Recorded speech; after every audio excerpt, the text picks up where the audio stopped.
Welcome to another conversation in People in Fundraising. This podcast features interviews with nonprofit professionals who discuss their career journeys, lessons learned, and enthusiasm for working in fundraising. And here is your host, the founder of People in Fundraising, Tim Wilson.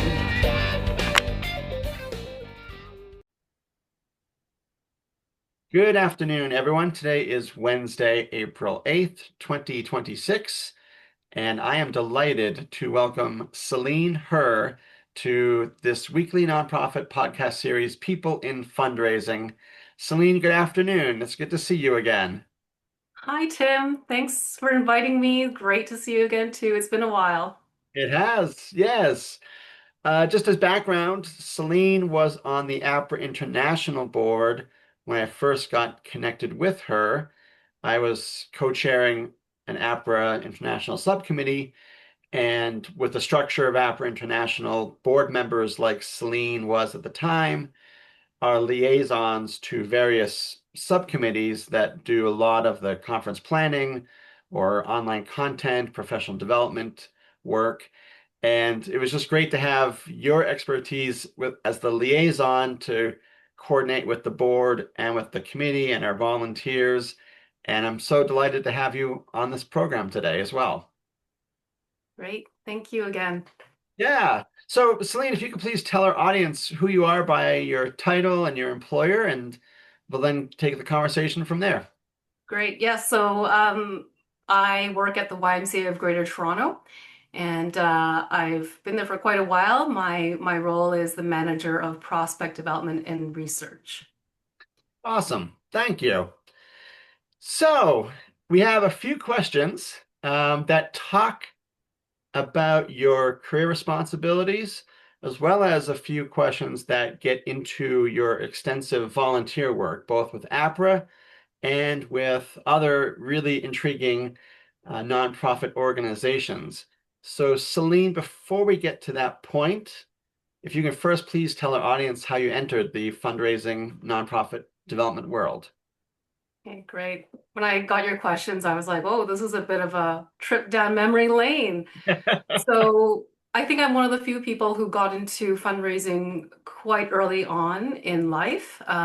It started in my undergraduate studies. I majored in fine arts. I specialized in studio, so I was a painter.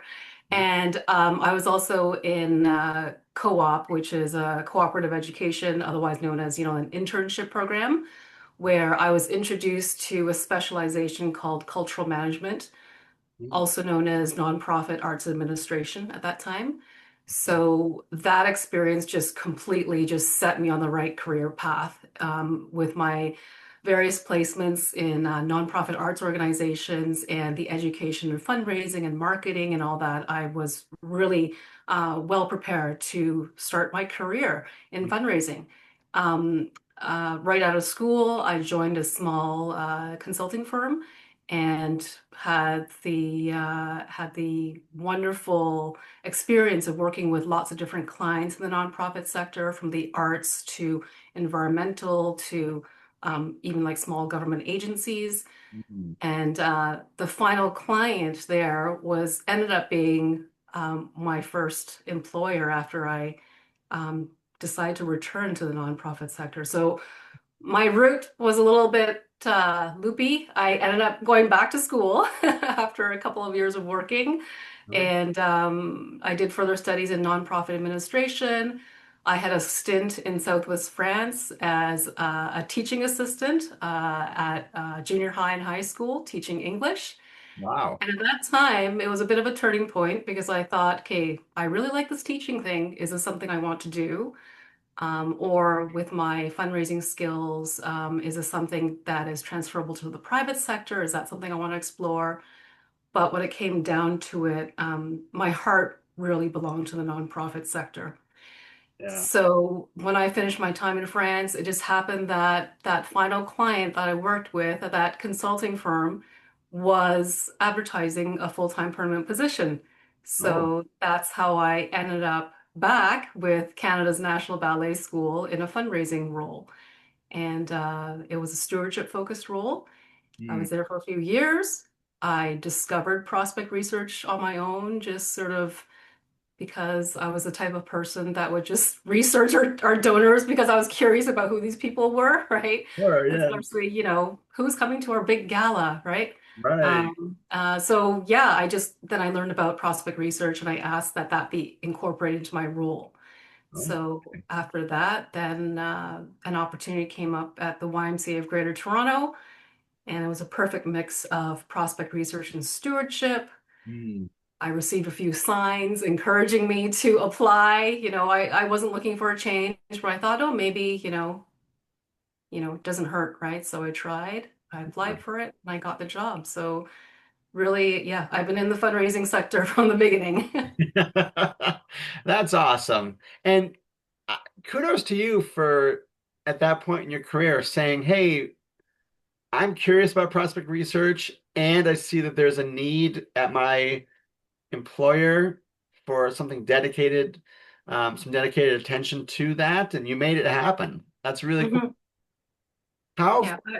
if you can think back, like at what point in that journey did you become aware of Apra Canada, that there's a whole association for people like us?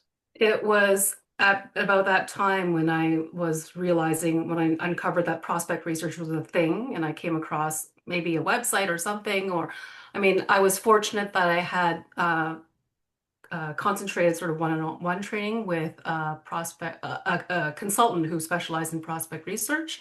Mm, And so I think somewhere in there, I learned about APRA. mhm. And I put my hand up and volunteered right away. So my first APRA experience was as a volunteer at their conference. Okay. And after that conference, I was like, what do I have to do to be part of organizing this conference? Because I like doing things like events and coordinating things, the project management and the whole teaching aspect of it really Oh, spoke to me. sure. And yeah, so that's what I did. I put my hand up and I said, what do I need to do? And it's notoriously difficult to find someone to be a conference chair or co-chair because it's a huge commitment, right? So I applied to the board position and I mean, I'm sure there were other people who expressed interest, but I was accepted. So yeah, that's really how it all started. That's quite a journey. And that, and you've been at the YMCA of Greater Toronto, the Y. How long? Remind me, please. Since 2009. Okay. So coming up to 17 years. Yeah, Awesome. almost to the day. Really? Yeah. And, so the day job, the Greater Toronto YMCA, and then with your APRA volunteer leadership, you've been um,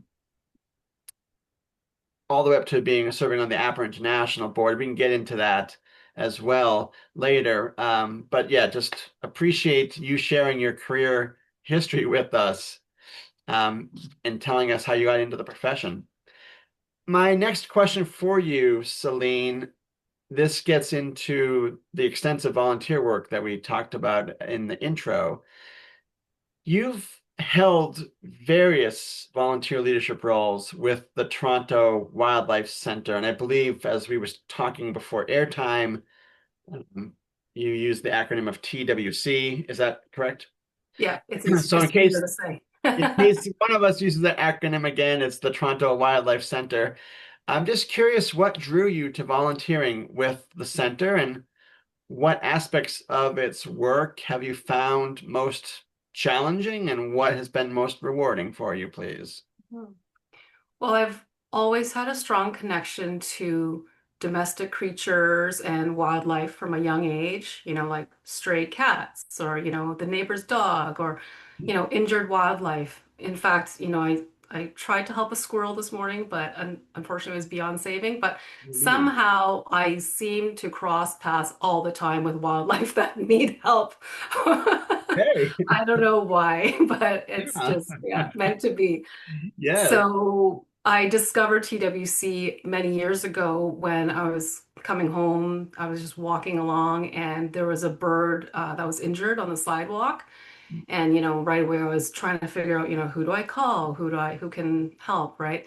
So I found TWC's website, got in touch with them, and they were able to assist. Mm. Shortly after that, I was like, wow, this is amazing what they do. And I became a monthly donor just because I believed so much in what they do. And it was also at a time when I was like, I'm involved in fundraising. I feel like I need to do more to support things that matter to me, right? So being a monthly donor made sense to me at that time. So, as we all know, once you join on as a donor, you start getting communications, right? And at one point, one of their donor newsletters had a call for board members. And so began thinking that, okay, you know, aside from these, modest donations that I make, how else could I help an organization that I care about, right? And up to that point, I hadn't volunteered with a nonprofit charitable organization before. I had my Okay. Apra board experience, right? Long time experience with the local sorority alumni association. Um, and then on top of that, just like knowledge of working with board members from a staff perspective. Oh, yeah. So I thought, they listed off a few areas of expertise they're looking for, and fundraising was one of them. So I thought, well, I could definitely offer that. And then especially from prospect development and, the campaign perspective. So Yeah. um, that's what sort of got me started with TWC. Okay. I guess in addition to sort of what they were looking for and how to align with, what I was interested in, it was also the size and the type of organization just seemed like a good fit, like Okay. especially as sort of like a newbie board member, I couldn't imagine joining, one of like the larger hospital foundation boards, they probably wouldn't even take me anyways, because at that time I had like no experience, right? Yeah. Connections and all that, right? So I thought, I'm passionate about the cause, and I, you know, totally believe in TWC's impact. So, Yeah. so I applied, and I've thoroughly enjoyed my experience since I joined. It's been lots of ups and downs, and I think that's very typical of sort of mid-sized nonprofit organizations. They're always trying to balance a tight budget while meeting their fundamental needs, while also trying to grow. And, they have ambitious goals, right? So, um, from the board perspective, it's, how do we help the organization get from here to there? And especially, from the governance perspective, how do we guide TWC take on the right level of risk? Because if you don't take any risk, nothing happens, right? But it Right. has to be the right level of risk. And then I think for me, so used to hands-on work, it's very important to sort of not get too into the weeds, because there are staff and like management to take care of things like that, right? You don't want to mix up the role of board and management, Yeah. right? So it's all those things. So it's very challenging. And then, of course, making sure that, the decisions that you're making are always focused on, how do we make sure that this organization has long-term sustainability, right? Absolutely.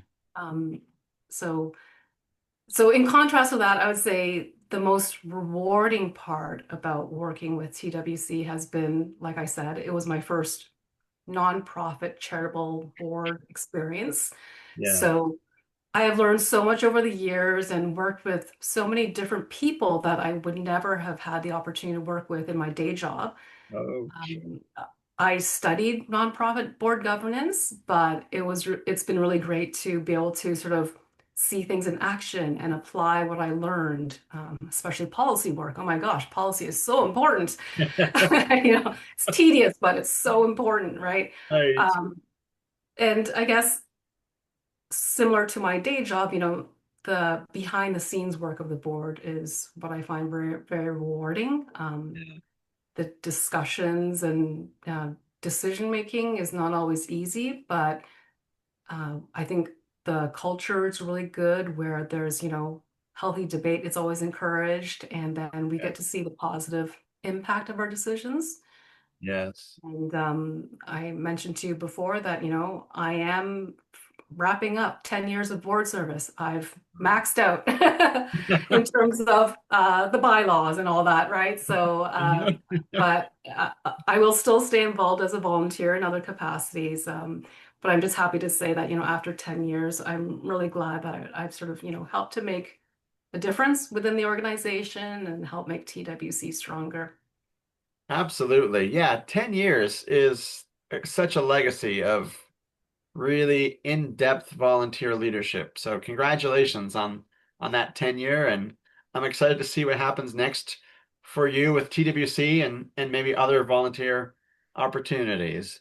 Thank you. Yeah. So we're gonna keep talking about volunteer work here, and then we'll get back to day job questions next. So in addition to your 10 years volunteering on the board for the Toronto Wildlife Center, you have served on the Apra International board, which, as we talked a little bit earlier, there are various roles, components, responsibilities with the board service, as well as serving on committees. And I'm currently on the Apra International board. I just want to preface this by saying they don't endorse the podcast, they don't support it in any way financially, and that's totally fine. I'm not speaking as a board member in this podcast. I'm just curious, what have you learned, Selene, about your interests and your skill set from the various volunteer leadership opportunities you pursued with Apra International itself? I would say that there are some keys to success that we all know about. It's like analyzing and discussing issues, developing strategy. Those are so important. And it gives you a chance to work with a variety of people, hear and appreciate different perspectives. And I think that's where I find that my skills as being, the diplomat, have come into play. Okay. Uh, I've been able to navigate some difficult conversations and help bring issues to resolution. And it's something that I do that I don't even realize I'm doing sometimes, but I've just been told that I'm decent at it. I Great. had no training. I think it's just in my nature. And Awesome. apparently, I've been told that I'm a calming presence. So, Wonderful. Great. I'll take that, right? Yes. Um, but I find that, despite these, very important conversations and debates and things like that, I do find it very draining to sort of be that person to make sure that, everyone's voice is heard, that no one's, bulldozed or, like just, I guess it's not trying to make everyone happy, but it's just making sure that the flow is is positive or everyone's sort of working towards the same goal, right? Sure. And I think with all the volunteer work I've done with APRA, everyone, their intentions are all good, right? But Yeah. we all talk in different ways, express ourselves in different ways. We are passionate about different things. We do bring different perspectives. So I think sometimes that's sort of how, the conversations get more animated sometimes. And yeah, Yes. so I sort of come in and try to smooth things. Um, so in contrast to that, I would say that I learned that while I'm good at that, I do most enjoy taking action on projects Okay.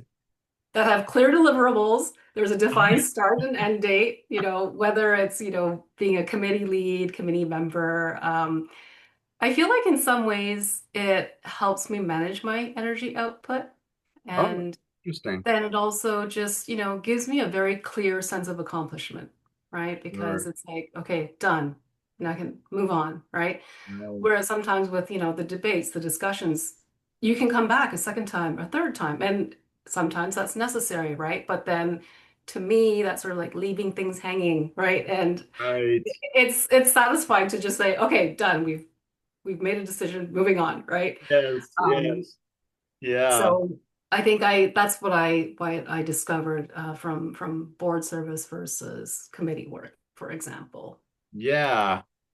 I like some of those descriptors you used at the beginning of your response, the diplomat, the calming presence, and being candid that it can sometimes be draining as well, to ensure that you have these skill sets that represent good intentions and wanting everyone's voice to be heard and so forth.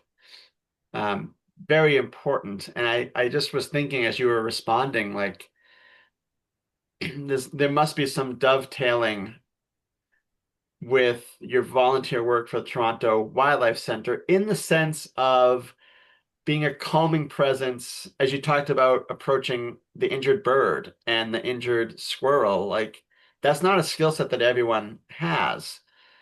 Or the And skunk. or the people, I have helped injured skunks, and I have had people just, their jaws drop and they're like, "Aren't you scared of being sprayed?" right? No. When you understand how skunks spray, no, that's why that's why I Okay. do what I do. And I remember as you're talking about those instances with wildlife and genuinely wanting to help vulnerable creatures, you mentioned, I think, that, it, these scenarios just naturally find you, they come to you.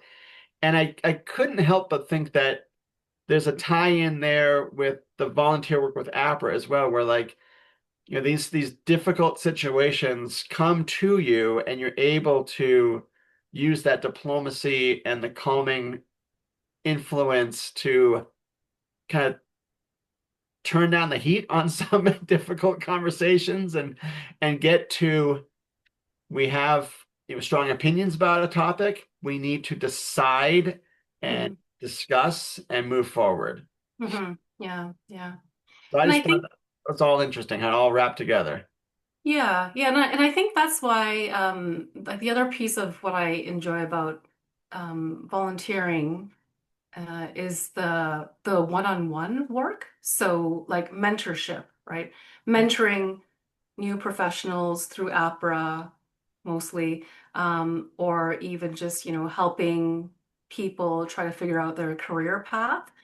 Yeah. um, Being able to talk to people, get to know them, and learn their stories, what motivates them, how Yeah. do they learn, how do they learn differently, how to work with them to reach their full potential, right?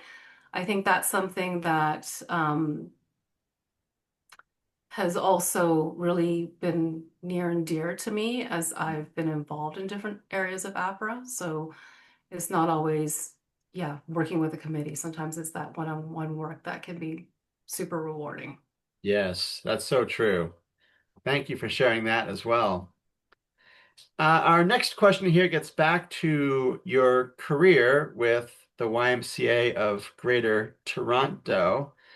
As you reflected getting this question ahead of time, um, you're almost 17 years tenure as the Y's, if I did my research right, the first manager of prospect development at the Y. I'm curious, Selene, about any defining moments or projects that came to mind that were really fulfilling for you, that expanded your skill set, uh, any persistent challenges as well. Just sort of Mhm. with that incredible tenure, you've seen so many different iterations and innovations in the field. Yes, yes, for sure. Yeah. Evolution and iteration, those are two words that I use a lot. I guess it just speaks to, yeah, like the length of time, right? Yes. And just sort of constant improvement, which is how I tend to approach things. Mm, So I would say that the most rewarding experiences, I can think of three short ones. I mean, three short items being that, just having established the prospect management system that continues to support the team today. It was something that I didn't know anything about, and, did my research, talked to people, and then worked with the team and, proposed certain solutions. And then since then, as a team has changed, as our needs have changed and grown, it's gone through several iterations, but it's still, at the core, sort of the same thing that I set up so long ago. So Yes. that's really nice to see. Um, I think, as I mentioned, the team changing and needs changing, having the opportunity to watch the team change over the years has been really interesting as well. Oh, cool. And I think about it sort of like, you know, it's like adjusting a recipe over time to achieve the best results, right? We've had great people come and go, and sometimes, whatever it is, not the right time for that person, or it's not the right mix for them, right? Um, but I feel like every time our team changes, it just gets better and better. Okay. I'm just so fortunate to work with so many amazing colleagues, and we have really great team culture. That's something that's rare, and it's hard to find. True. You don't know that until you're actually in like working there, right? Yes. Like I always find it funny. One of the interview questions that you might ask is, when you're applying for a job is, oh, can you describe, your team culture? Yes. People can describe that, but it doesn't really mean anything until you're actually in it, right? Yeah, that's Um, very true. yeah, yeah. So I'm very fortunate that way that we have a really great team.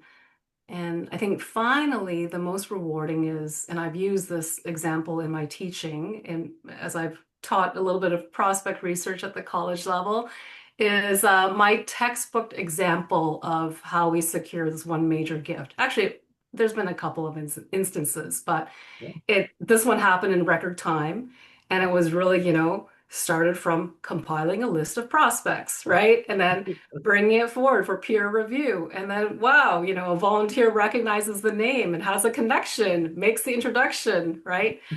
And, so it goes, right? And then we secured a major gift in a short period of time. Wow. So I would say, like, there's that example and several examples over time, maybe not at that, size of gift, but it's always so rewarding when you identify a cold prospect and that person becomes, or organization becomes a major gift donor, right? Absolutely. Yeah. Um, because I guess that ties into the persistent challenge piece is that, I talk about cold prospects because we deal with that a lot. For an organization as large and ambitious as the YMCA of Greater Toronto, our fundraising team isn't large, which is why I've been still the only prospect development professional in the team. I see. Um, the concept of major gifts fundraising really got started when I joined. So, it's pretty young, right, compared to many other more sophisticated fundraising departments. Definitely. And one phrase that we use sometimes or hear is that the YMCA is well known, but not known well. Oh, So, how okay. many times have we had major gift prospects, finish a meeting, their first meeting with a fundraiser or the CEO, and have a site tour, and they always say, "I didn't realize that the Y did all that," you know. Oh, uh-huh. So that's been an ongoing challenge. But we recently started a new strategic plan, and it's called Greater Together. And we're right now in the midst of a campaign feasibility study. Okay. So I am sure that both of these research-based initiatives will really guide us to greater success over the next few years. And I'm sure we'll still have people saying, "Oh, I didn't know the Y did all that," but Right. you know, we'll hear it less, or it'll just be, yeah, Yeah. we'll see more success. The good Is word will this spread. is this the first campaign for the Y of Greater Toronto? No, no, we've had a few, yeah, Okay. yeah, Yeah. Well, but this awesome. will be, yeah. I mean, I think the trend now is comprehensive campaigns. So Yeah. yeah, so we've never done a comprehensive campaign before. Okay. Yeah. Well, I wish you all the best with that. Thank you. And thank you for your response, reflecting on your tenure at the Y and what you've seen over time. Mhm. For our last question slash quote reflection here, I wanted to just give some background for our audience and for you before I get to a quote that I've asked Selene to reflect on. And it gets back to Selene's longtime work, 10 years on the board of the Toronto Wildlife Center. One of my favorite documentaries of all time is titled Jane. It's about the English anthropologist, primatologist Jane Goodall, who passed away, I believe, in 2025 or maybe 2024. Time is speeding up as I get older. Um, and I have always, since that documentary came out about a decade ago, I've seen it a few times and really have enjoyed it. There was an accompanying Time magazine profile of Jane Goodall um, from 2017, and I've wanted to find a way to use this quote in the podcast. And I thought with Selene's tenure on the Toronto Wildlife Center board, this may be a good opportunity. So Selene got this quote ahead of time, and I'd love, after I share the quote, Selene, if you could just share some of your reflections on it and how it maybe speaks to you. So the author of this profile on Jane Goodall wrote, quote, "Genius built on the ability to wait seems particularly female. Curiosity dovetailed with patience. When Jane was a child in England, she knew she was meant for animals, for Africa. Without a university education or fear, she headed into the jungle with a notebook, sat atop a grassy knoll or climbed a tree, and waited." And that's the end of the quote. And for those who haven't seen the documentary, that quote is brought to life throughout the documentary. And if you know of Jane outside of the documentary, just knowing about her career, that's totally what she did with primates in Africa. So, Selene, I'm really curious, any thoughts, reflections on that quote, please? Well, thank you so much for picking that quote. I don't know Jane Goodall's work very well. I mean, I know her. She's, famous around the world for what she has done for wildlife and especially for primates. But yeah, I just love this quote, especially because of the connection to animals. And like I spoke about my connection to animals, and I can identify with it on so many levels. Especially the part about patience. I would say that patience is one of my superpowers. I um, I think it takes a lot of patience to deal with certain things in life, and it's kept me going. Yeah, Um, the other aspects of it is the sort of the that observational nature, the learning, um, you know, lifelong learning, I guess you could call it. sure. Um, in my work and also my time as a volunteer, I'm always observing. I'm very rarely the first to speak about something, but I am always watching others, listening to what others are saying, reflecting, taking mental notes. And I think these sort of notes are about, what to do. It's not necessarily what the person is saying, but it's how they're saying it, how they're behaving, right?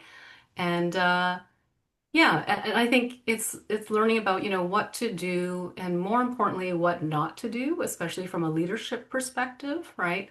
There are lots of different types of leaders, and I think it's important to see different skills for what they're worth in different contexts. Yes. Um, as well, with Jane sort of going out there without that fear or education, that speaks to, I think, the courageousness that I think I have definitely intentionally pushed myself out of my comfort zone several times through my life. And I say that I intentionally did that because I felt that it was something that I needed to do for myself to to grow, basically. Yes. I was raised to be independent and all that. So I credit my parents for their, instilling great values. But in terms of, yeah, like volunteer or like, my work life or just, personal life beyond that is, being independent, being courageous to explore options. And I think the most tangible example of that early on in my career was forcing myself to volunteer to do presentations, which I Oh, absolutely hated. okay. Nerve-wracking. Yes. But I thought, the more that I do this, it should get better, Same with taking on leadership roles, right? Where, whether you're leading a small group or, a larger group, it's just if it's not sort of some people are naturals at it, which I find amazing. I knew it was not a natural ability for me, but then it's like, if you don't practice, if you don't try, then how will you know? How will you change, Yeah. right? How will you grow?